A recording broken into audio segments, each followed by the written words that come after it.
بسم اللہ الرحمن الرحیم۔ السلام علیکم، ویلکم ٹو ایزی وائس۔ پیش خدمت ہے شہزادی جولیا، ایپیسوڈ نمبر 2۔ مونیکا جادوگرنی، تم کڑول جادوگر کی مدد سے اپنی روح مارفور کے جسم میں لے جا سکتی ہو۔ کیونکہ مارفور ایک روحانی جانور ہے، اس لیے وہ مارفور آسانی سے خفیہ راستے کی مدد سے کالاش جا سکتا ہے۔ تم مارفور کے روپ میں کالاش چلی جاؤ اور وہاں شہزادی جولیا کو بہلا پھسلا کر باہر لے آؤ۔ جیسے ہی شہزادی جولیا کالاش کی حدود سے باہر آئے تو تم اسے میلان لے کر آ جانا۔ یہاں میلان کے کیڈٹ اسکول میں دنیا کی چاروں سمتوں کا مرکز ہے۔ پورے چاند کی رات کو جیسے ہی چاند بالکل سر کے اوپر آ جائے تو اس وقت اگر بھیڑیے کو 3 مختلف زبانوں میں پکارا جائے تو وہ انسانی شکل چھوڑ کر بھیڑیا بن جائے گا۔ شہزادی جولیا جیسے ہی بھیڑیے کی شکل اختیار کرے گی تو تم اسے لے کر اوپر آسمان کی طرف لے جانا۔ بادلوں کے اوپر جاتے ہی تمہیں ایک محل نظر آئے گا۔ تم شہزادی جولیا کو اس محل میں لے جانا۔ وہاں میرا ایک بہت بڑا بت بنا ہوا ہے۔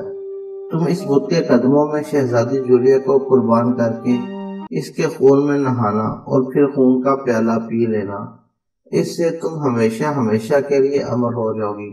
مونیکا جادوگرنی، تم شہزادی جولیا کا خون پیتے ہی موت سے آزاد ہو جاؤ گی۔ بونے شیطان نے اس کو پوری تفصیل سے آگاہ کرتے ہوئے کہا۔ جادوگرنی، تینوں زبانوں میں سے پہلی زبان افریقہ کے گھنے جنگلات میں بولی جانے والی زبان ہو، دوسری ایمیزون کے گھنے جنگلات میں بولی جانے والی زبان ہسپانوی زبان ہو، اور تیسری مقدس شہر ویٹیکن سٹی کی زبان اٹالین ہو۔ جب ان تینوں زبانوں میں بھیڑیے کو پکارا جائے گا اور پھر چوتھی بار جیسے ہی شہزادی جولیا بھیڑیے کا نام لے گی تو وہ فوراً بھیڑیے کی شکل میں تبدیل ہو جائے گی۔ تم اسی وقت اس کا ہاتھ پکڑ کر اوپر چاند کی طرف پرواز کرنی شروع کر دینا۔ اگر تم ایک پل کی بھی دیر ہو گئی تو شہزادی جولیا دوبارہ انسانی شکل میں آ جائے گی۔ بونے شیطان نے مونیکا جادوگرنی کو پوری تفصیل بتائی اور غائب ہو گیا۔ بونے شیطان کے جاتے ہی مونیکا نے دل ہی دل میں ایک منتر پڑھا اور وہ بھی وہاں سے غائب ہو گئی۔ مونیکا جادوگرنی اگلے ہی پل ہمالیہ کے دامن میں موجود ایک غار میں نمودار ہوئی۔ اس نے جلدی سے غار میں موم بتیاں جلا کر دائرہ بنایا اور اس دائرے میں بیٹھ گئی۔ اب وہ پھر سے منتر پڑھنے میں مصروف ہو گئی۔ اس نے منتر کی مدد سے ایک مارفور کو قابو کیا اور اس کے اندر اپنی روح داخل کر دی۔ بونے شیطان نے اسے کلاش میں جانے کا راستہ بتا دیا تھا، اس لیے وہ آسانی سے کلاش پہنچ گئی۔ مارفور چونکہ ایک مقدس جانور ہوتا ہے، اس لیے بزرگ نورشاہ کے حصار میں داخل ہو گیا۔ مارفور جیسے ہی کلاش پہنچا، سامنے ہی جنگل میں شہزادی جولیا اپنی سہیلیوں کے ساتھ کھیل رہی تھی۔ شہزادی کی جیسے ہی مارفور پر نظر پڑی تو وہ اس کو پکڑنے کے لیے بھاگی۔ مارفور بھی آگے آگے بھاگنے لگا۔ ذرا سی دیر میں ہی وہ خفیہ دروازے کے قریب پہنچ گیا۔ یہاں پہنچ کر شہزادی جولیا رک گئی۔ پورے کلاش میں سے کسی کو بھی خفیہ راستے میں جانے کی اجازت نہیں تھی۔ یہ صدیوں پرانی قسم تھی جسے کوئی بھی نہیں توڑتا تھا۔ کیا ہوا شہزادی جولیا؟ آپ اچانک رک کیوں گئی؟ اچانک مارفور انسانی آواز میں بولنے لگا۔ ارے تمہیں انسانی زبان آتی ہے؟ شہزادی جولیا مارفور کو بولتے ہوئے دیکھ کر حیران رہ گئی۔ جی شہزادی، ان پہاڑوں کی دوسری طرف ایک شہزادہ درخت لگا ہوا ہے جس پر سال میں ایک ہی پھل لگتا ہے۔ جو بھی انسان یا جانور اسے کھا لیتا ہے تو پھر وہ انسانی اور حیوانی دونوں زبانیں بولنے لگتا ہے۔ مارفور آہستہ آہستہ چلتا ہوا شہزادی جولیا کے قریب آ گیا۔ اس وقت خفیہ دروازے کے پاس صرف وہ دونوں ہی کھڑے تھے۔ اچھا، تو اگر میں بھی وہ پھل کھا لوں تو کیا مجھے تمام جانوروں کی بولیاں آ جائیں گی؟ شہزادی جولیا نے جلدی سے پوچھا۔ وہ پیار سے مارفور کے جسم پر ہاتھ پھیرنے لگی۔ جی شہزادی صاحبہ، آپ اگر وہ پھل کھا لیں تو آپ بھی جانوروں کی بولیاں بولنے اور سمجھنے لگیں گی۔ مارفور نے شہزادی سے کہا۔ اچھا، تو پھر تم جاؤ اور میرے لیے وہ پھل توڑ کر لے آؤ۔ شہزادی مارفور کو شہزادہ پھل توڑ کر لانے کا کہنے لگی۔ نہیں شہزادی صاحبہ، اس پھل کو وہیں توڑ کر کھایا جا سکتا ہے۔ جیسے ہی اس پھل کو توڑ کر درخت سے دور کیا جاتا ہے تو وہ خراب ہو جاتا ہے۔ پھل کھانے کے لیے آپ کو خود درخت تک جانا ہوگا۔ مارفور شہزادی کو سمجھانے لگی۔ اچھا، لیکن میں تو اس حصار سے باہر نہیں جا سکتی، میرے ابا شاہ کاشان نے سختی سے منع کیا ہوا ہے، شہزادی جولیا نے معصومیت سے کہا۔ ارے شہزادی، آپ فکر مت کریں، ہم نے کون سا زیادہ دور جانا ہے، اس دروازے کے دوسری طرف ہی درخت لگا ہوا ہے، آپ ابھی جائیں گی اور اگلے ہی پل پھل کھا کر واپس آ جائیں گی۔ مارفور جلدی جلدی بول رہا تھا۔ نہیں، اس میں خطرہ ہے۔ شہزادی اٹھ کر کھڑی ہو گئی۔ ارے شہزادی دیکھو، میں بھی تو آپ کے ساتھ ہی جا رہا ہوں، صرف کچھ لمحوں کی ہی تو بات ہے، اس کے بعد آپ کلاش کے ہر جانور اور پرندے کی زبان بولنے اور سمجھنے لگیں گی۔ مارفور شہزادی جولیا کے سامنے کھڑا ہو گیا۔ جلد ہی شہزادی مارفور کی باتوں میں آ گئی اور مارفور کے ساتھ چلتی ہوئی خفیہ دروازے تک پہنچ گئی اور اس نے روحانی حصار کلاس کر لیا۔ جیسے ہی شہزادی جولیا نے کلاش کا حصار کلاس کیا تو اس کی یادداشت اسی وقت چلی گئی۔ اس نے اپنے ساتھ چلتے ہوئے مارفور کی طرف دیکھا تو وہاں مونیکا جادوگرنی کھڑی تھی۔ جادوگرنی نے جلدی سے شہزادی جولیا کا ہاتھ پکڑا اور دل ہی دل میں منتر پڑھنے لگی۔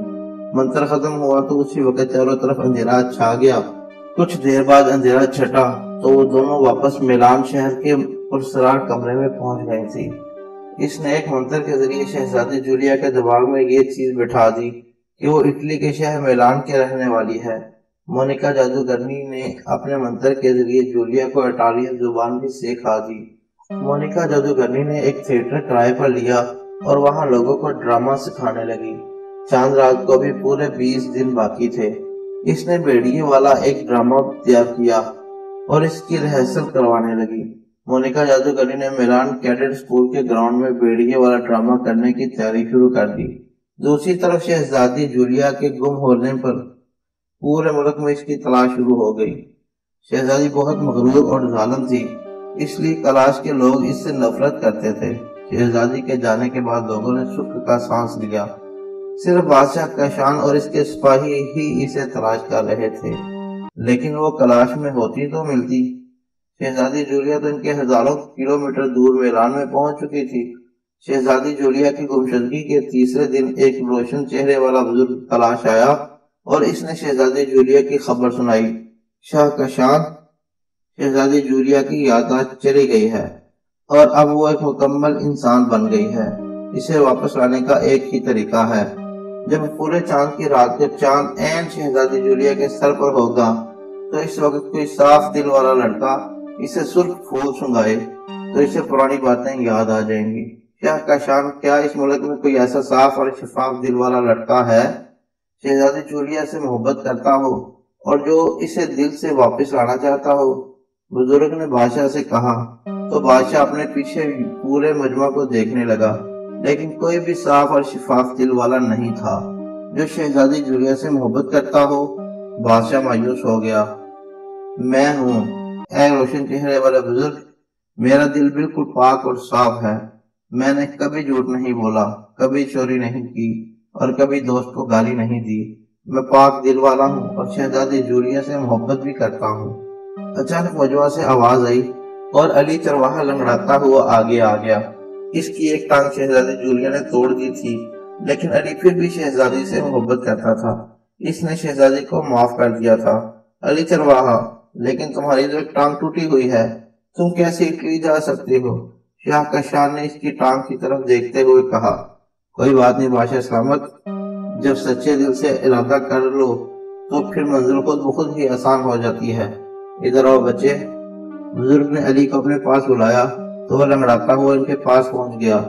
بزرگ نے کچھ پڑھ کر علی کی ٹانگ پر پھونک ماری تو اس کی ٹانگ بالکل ٹھیک ہو گئی۔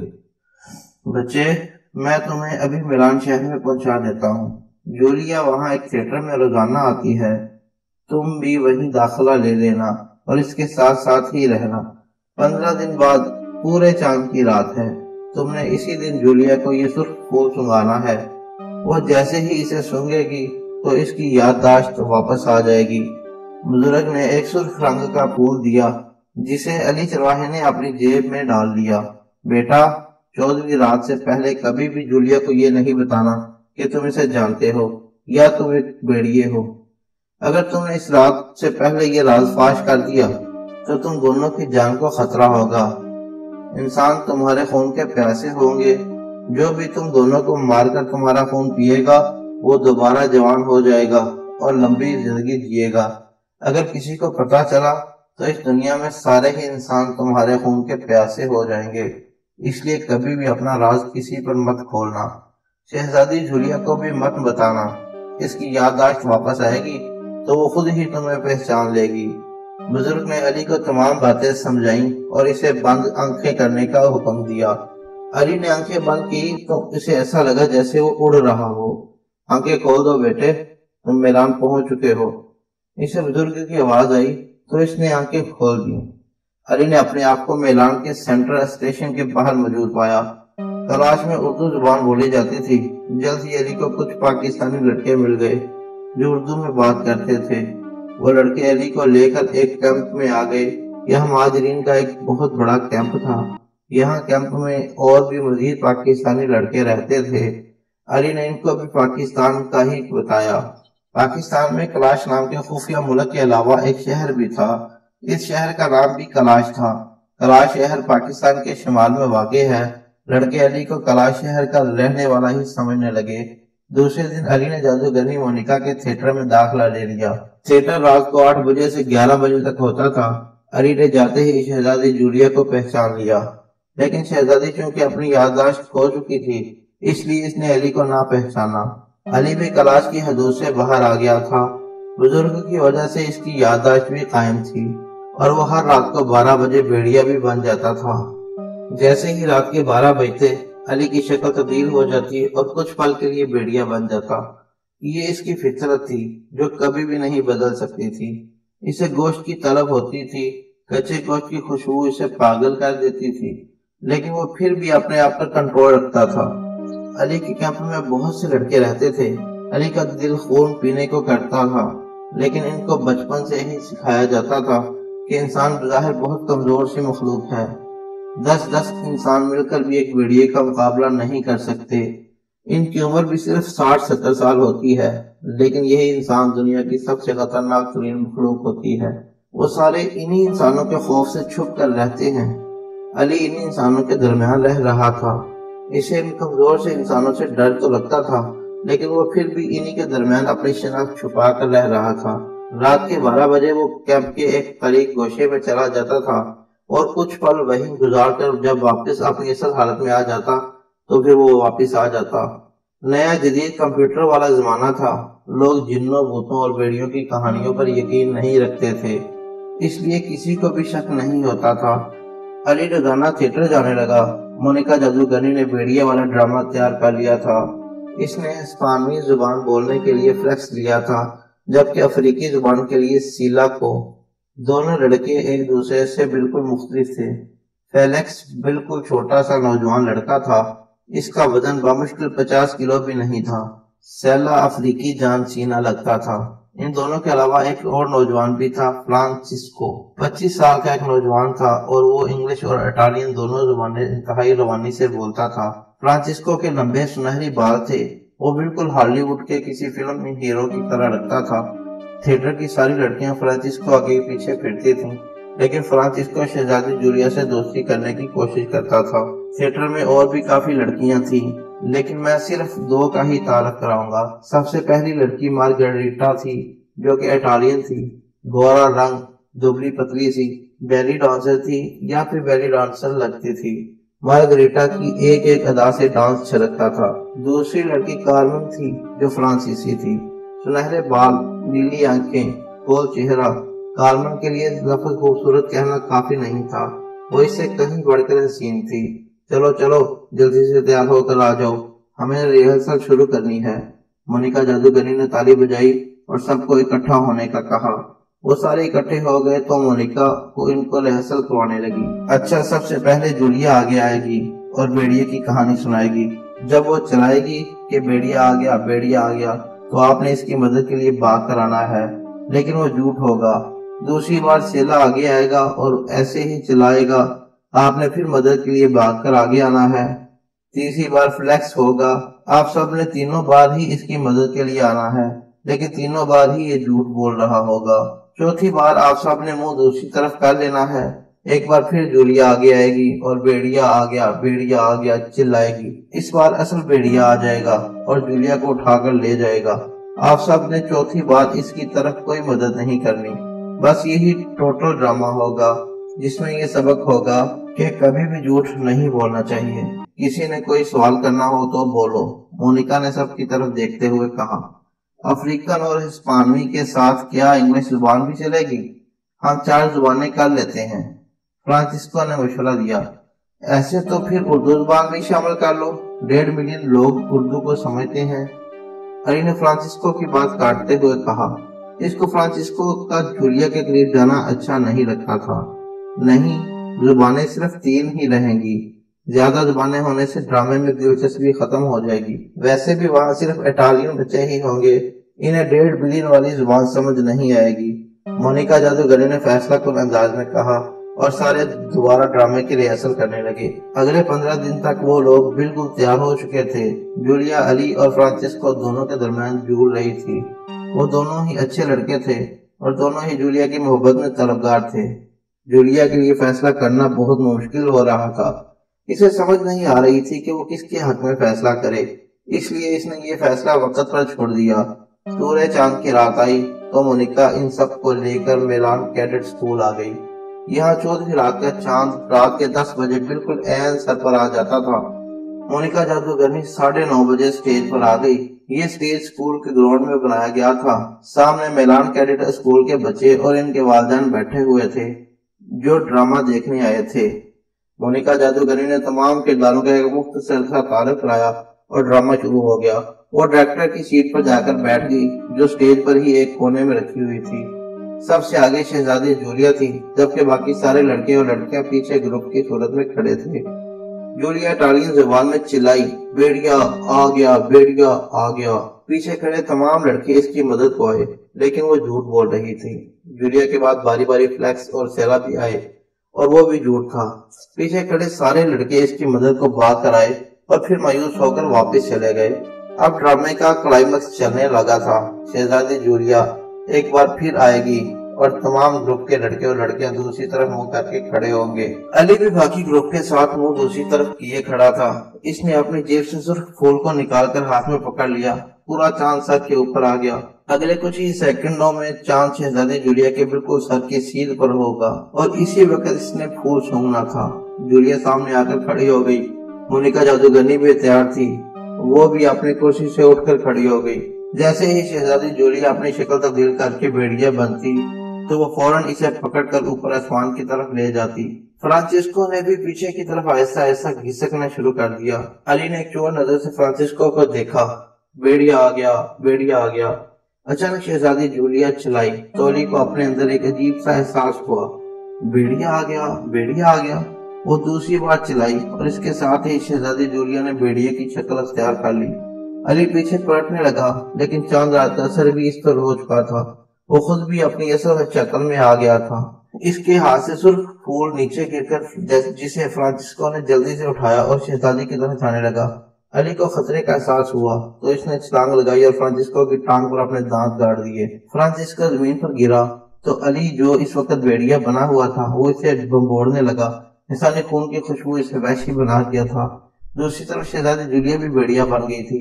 اسے بھی انسانی خون کی خوشبو آئی تو وہ بھی خون پینے کے لیے فرانسسکو کی طرف لپکی۔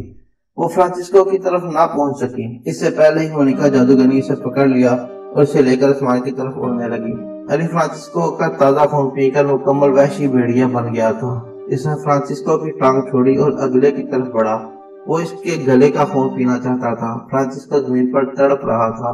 بیڑیا نے اس کی پوری پنڈلی ہی چبا ڈالی تھی اور اب وہ اس کے گلے کی طرف بڑھ رہا تھا۔ بیڑیا جیسے ہی اس کے نزدیک آیا، فرانسسکو نے جلدی سے ہاتھ میں پکڑا ہوا سرخ پھول اس کے آگے کر دیا۔ پھول کی خوشبو جیسے ہی بیڑیا کے ناک سے ٹکرائی تو اسے ایک جھٹکا سا لگا اور وہ دور ہٹ گیا۔ فرانسسکو نے ہمت کی اور دوبارہ اس کے آگے سرخ پھول کر دیا۔ بیڑیا نے اسے سونگا اور وہ انسانی شکل میں آ گیا۔ علی کا وحشی پن ختم ہوا تو اسے شہزادی جولیا کی فکر ہوئی۔ اس نے سر اٹھا کر اوپر دیکھا، وہاں مونیکا جادوگرنی اسے تیزی سے اوپر آسمان کی طرف لے جا رہی تھی۔ دوستو یہ کہانی جاری ہے، اگلا حصہ دیکھنے کے لیے دیکھتے رہیے AZY۔ شکریہ۔